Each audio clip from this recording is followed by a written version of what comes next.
Good evening, Bob. Monica, happy National Beer Day to you both. Hopefully you guys haven't started celebrating quite yet. We are on live TV. But if Philip Walter thought his story was going to end the same way, he was sorely mistaken. As you drive along this route that this storm has taken over the past hour, down utility poles at my feet, there is wreckage of what looks to be some kind of metal shrapnel that's fallen over as well. Kate, who alongside his 18-year-old girlfriend Amber Craker stands accused of murdering a newborn baby girl in an Abilene home. So he'll be here. State Representative Susan King will be here. I'm here. So all the big names are coming out here tonight. So now I'm standing on what is normally the main road that goes through the park. As you can see, just to give you some idea of what kind of water levels we're talking about, I'm standing at about shin deep. So he's seen both of these cases firsthand. He says these cases never get any easier to work. There's about a couple thousand rattlesnakes at this pit at my feet behind me. You can hear them rattling, which is a little intimidating if I'm being honest. I'm here with Blake Stevens. Well, it was 36 years ago to the day that a 7-year-old boy in Arizona had a dream.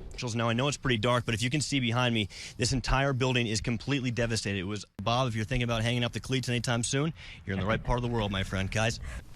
At any given time, about 8% of the country has PTSD. That's about 24 million people. In other words, the entire population of Texas. But it's largely an issue that's being swept under the rug. But programs like this are giving veterans a new voice and a new means of therapy.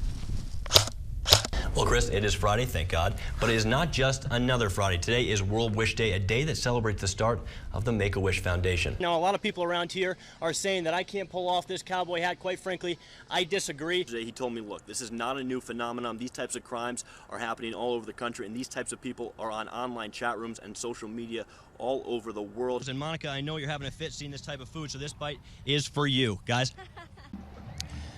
Well, Bob, it is Friday night in West Texas. I'm here at Shotwell Stadium about an hour before kickoff, and you can already feel a certain sense of excitement in the air here in the Lone Star State. Football is so much more than just a game for so many of these communities. It is truly the backbone that supports all livelihood.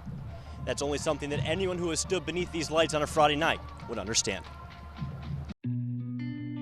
Anchored in the heart of West Texas, beneath the boundless canopy of the sky, exists a tradition rooted deep in the eternal flatlands that is unlike any other in America. What time is it? Get up! Who's listening? Who's up? Football is the very lifeblood of small-town Texas. It is a sense of pride that spans generations. It is the dream of a community that comes alive on Friday night. Nobody knows the magic of Texas high school football better than Buzz Bissinger, the author of the award-winning bestseller Friday Night Lights, A Town, a Team, and a Dream, and the man behind the movie and television show that followed. I sat down with Bissinger to talk life and Texas football. As you know, if you drive through these small towns, football is kind of the glue that's holding everything together. What is it about the sport? What is it about high school football that gives it that ability? Well, I mean, you know, Texas is the frontier. Texas is the Wild West. It's individualist. It's rugged individualist. So football is perfect for that. It's a very rugged game, and frankly, it's a very violent game. And there are a lot of small towns in Texas that are isolated. It's a big state, and you know, we all want something to believe in, to put your arms around it. And high school football, I think, really is it in many of these towns. One of those small towns is Sweetwater, a vibrant frontier community with a larger-than-life passion for everything that is Mustang football. What else are you going to do on Friday nights? You know.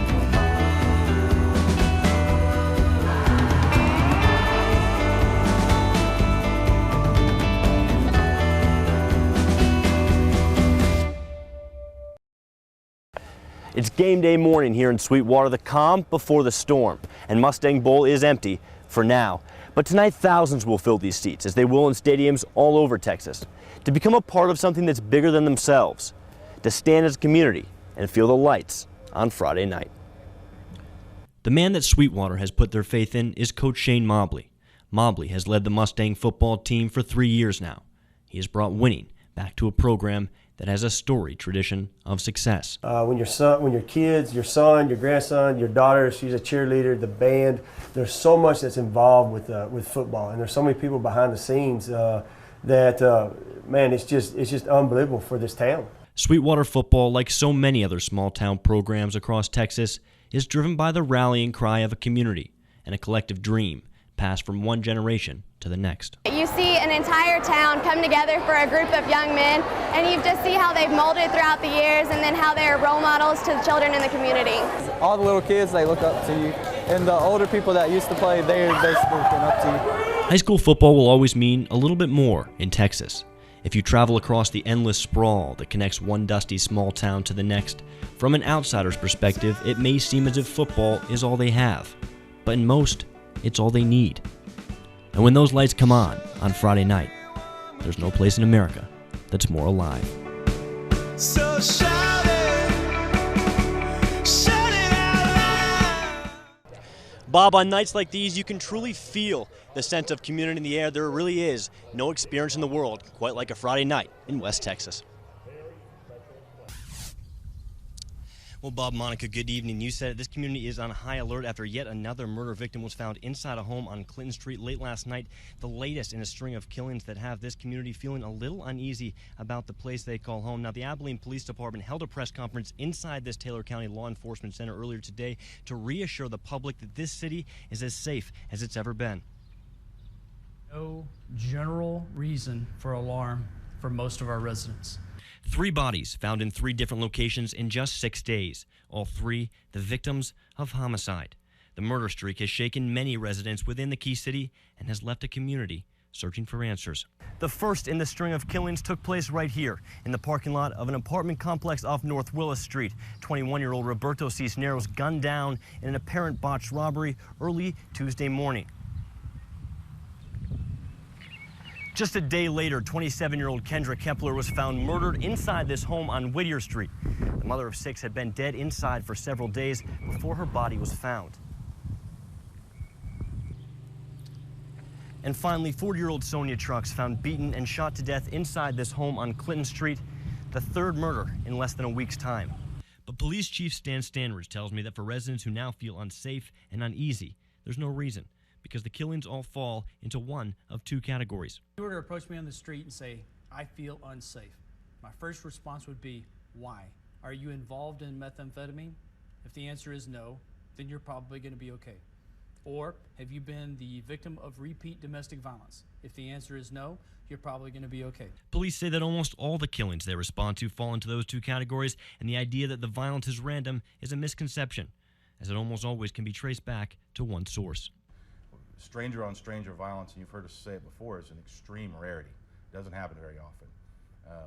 But with the influx we've experienced with meth, heroin, things like that, it undoubtedly causes an increase in violent crime. And just to reassure the public, police say that although this many killings in this little time may seem unusual, the overall violent crime numbers are actually down citywide as compared to previous years.